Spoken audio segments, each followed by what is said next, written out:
Welcome back. As controversy continues to trail the February 25 presidential election, many are still calling for the cancellation of the results collated by the Independent National Electoral Commission (INEC). On Wednesday, the electoral umpire declared Bola Tinubu the candidate of the ruling All Progressives Congress winner of the polls. In winning the election, Tinubu scored 25% of the votes cast in 30 states, more than 24 states constitutionally required. However, aggrieved parties and their supporters maintain that INEC arrogantly sidestepped and bypassed its own rules, guidelines and principles by refusing to upload collated results on the IRF portal immediately after collation at various units. INEC has said it indeed had technical challenges with uploading results on the portal, but the opposition parties and their supporters have said the election was rigged against them, calling it a deliberate act of fraud. The Labour Party candidate, Peter Obi, says he won the election and that he will head to court to prove it.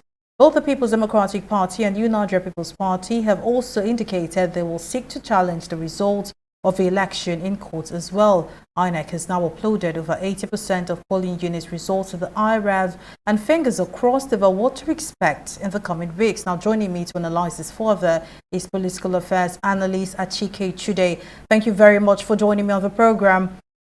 Now, what would you say the ruling All Progressives Congress? We've seen the outcome of the elections. So what would you say INEC did differently to emerge victorious? You mean what would I say INEC did? What would you say the APC, the ruling All Progressives Congress, what would you say APC did differently compared to the elections in 2019? What would you say INEC, APC rather, did differently to emerge victorious? No, well, I think it is difficult for me to talk about what APC did differently to emerge victorious when you are talking about an election that is seriously disputed, that is very, very controversial. Look, I was also an observer, and we are working with a team of other observers across the country. And so what we saw is not palatable. And so you cannot be, right, for me as an observer, you cannot be talking about what APC did differently to emerge victorious, because that presupposes that what some of us saw on the field is not exactly true. A lot of Nigerians were disenfranchised. People were being intimidated in many parts of the country. And then so the general atmosphere for the election, it was hostile to a free and fair and credible election. So in the midst of that, it becomes very difficult to begin to talk about the virtues of the APC or PDP or LP or NNPP or any other political party, because that would presuppose that they got some things right, and that is why they emerged victorious. That victory is still, very, very contentious and controversial, because INEC did not abide by its rule. The one day, before now, people had described the beavers as a game changer, and so when you change, the game changer, so late in the day, when the beavers that is supposed to have, provided the magical wand, was not allowed to work the way it was supposed to work, and then you now had all of these confusions and these manipulations, of the results. Then it becomes very difficult to talk about any political party doing exactly the right thing to emerge victorious. And so this is my position. It will be difficult to even answer that question. Well, against what you've said, some people are rejoicing, while, like you've also said, other people, international observers, they said INEC lacks transparency, but, the Labour Party and the PDP have said they would seek legal action. So what are the chances? What would you say are the chances of these parties in court?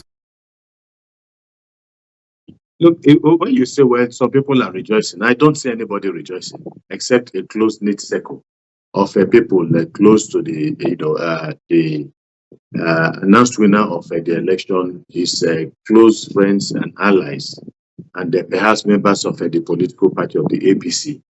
Look, this is the strangest election in a very long while in terms of the reaction itself. From 1999 till date, whenever anybody has emerged president, there is some level of public jubilation. I have not seen that in any part of the country. And so it's that's why I say it's a strange kind of election. It's a controversial kind of election, and it's a subdued kind of victory.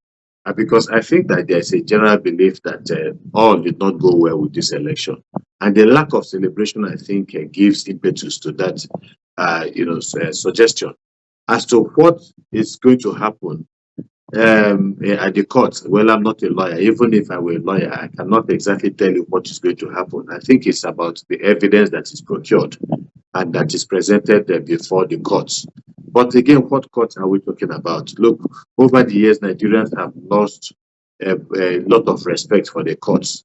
And if there was any court, in the nation's judiciary system that had a lot of people have still had some modicum of respect for, even the great Gani Fawemi, while dismissing the credibility of the lower courts, he said that at the apex court there is still some level of discipline and honesty and sincerity.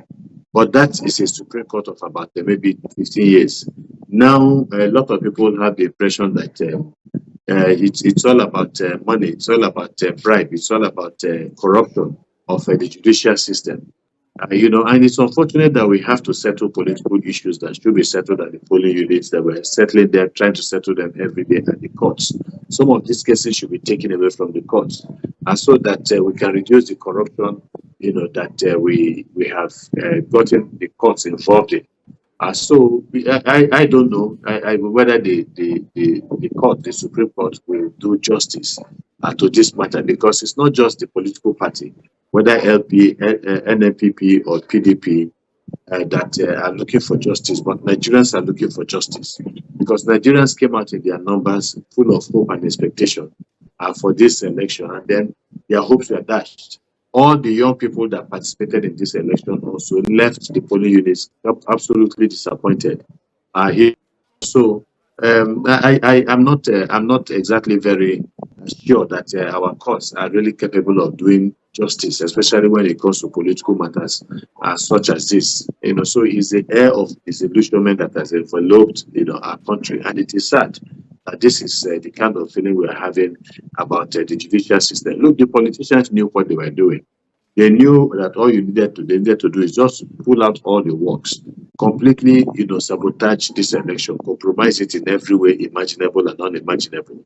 And then by the time a winner is announced, then people begin to shout. You just say go to court, and then they will get, before you get to the court, they are already there with their monies and everything. So this is part of the dilemma, really. But I think what has happened is a disgrace and an embarrassment to this country. But if there's any good Nigerian that perhaps might rejoice in the way the shoddy manner this election has gone, it is the former chairman of INEC, Morrissey, who's, of course, we remember that he is said to have organized the worst election in the history of this country. But right now, he has somebody that has surpassed him in terms of the very terrible organization, electoral organization. When you say sabotage, many will say it's just a conspiracy theory. But let's talk about INEC. The electoral body has apologized for what he called technical glitches, and he said that any discrepancies between results on the portal and physical results would be investigated and resolved. Which begs the question: do you think INEC was prepared for this election? They told us they were prepared. First of all, let me just say that I don't think I use the word sabotage, but that is the thinking of a lot of people. And it makes a lot of sense. It is just convenient that at the moment that the Beavers worked well, worked in terms of accreditation, worked well in terms of voting. And then when it came to doing one of the most important jobs that is supposed to do, to upload the result, conveniently it broke down. That is very difficult for anybody, to accept. And I think what was the other question you asked? Well, if I asked them if INEC was prepared to hold this election. Yeah. Well, again, I think a lot of us feel very bitter, and upset about, the way this election went. We actually felt in a naivety that this election was going to be one of the best elections in this country. Why? The president of Nigeria had told us that he told the United Nations General when he was on the floor of the United Nations General Assembly, he said he was going to do his best to organize a very good election for Nigeria. When he was talking to his peers at ECOWAS, he also made the same promise that he would organize a very good, or at least a very good election will be organized under his administration. And then beyond that, we heard several times about how ready INEC was by the chairman of INEC himself. At every particular point in time that he spoke to Nigerians, he talked about the readiness of INEC to organize this election. So this is a betrayal. This is a disappointment. To realize that they were not ready. If we talk about their being ready, I would look at the issue of logistics. Logistics, in fact, that's one area where you might think perhaps it was sabotage. I mean, how can in many places in this country ad hoc staff got to the polling units around 4 or 5 o'clock in the evening, long after the polls had ended? If this is not, deliberate, I don't know what else is, because the issue of logistics is even, much easier. And they had discussed with the people who were supposed to be in charge of this logistics. So what happened? Why did we have this failure? Why is it that millions? Now we are being told that around 27 million Nigerians voted, the lowest since 1999. Why is that so? When we had so much voter enthusiasm, how many people were turned back as a result of INEC's inefficiency? At the polling units, in them not being able to deploy, their staff. So perhaps maybe another 10 million, people went back because INEC did not get its logistics right. So I think INEC has a lot of explanation to do. After spending 350 billion naira, telling us that they were ready, only to get to the election itself, and we see this kind of shoddy, embarrassing, shameful, display of organization. Of course, people Nigeria has become the laughingstock of people all over the world. You go on social media and Twitter, you see people from different nationalities all over the world expressing great disappointment about Nigeria. Nigeria that is supposed to set an example in the African continent and not being able to do what Kenya did, what Ghana has been able to do. It is shameful. So INEC told us that they were ready, and we took their word that they were ready. We fought for INEC. Don't forget that all the victories that INEC has had in the past, in terms of, first line charge, a year before the election, all the monies that they need to conduct an election is released to them by the federal government. And what else again? What else? What else? Can anybody say? We fought also for them to get the Electoral Act signed into law, passed by the National Assembly and signed by the President, only for us to have this kind of preparation. And of course, beyond INEC, the security agencies also had a role to play, and they failed largely. In a few places, they were able to curb violence, but in many places in this country, violence was unabated, and a lot of people were intimidated and voters suppressed as a result of the violent actions of non-state actors. We have to leave it at that for now, but political affairs analyst Achike Chude, thank you very much for your time. Thank you. Well, that's our program this week. Thank you for watching. I am Mary Kanu.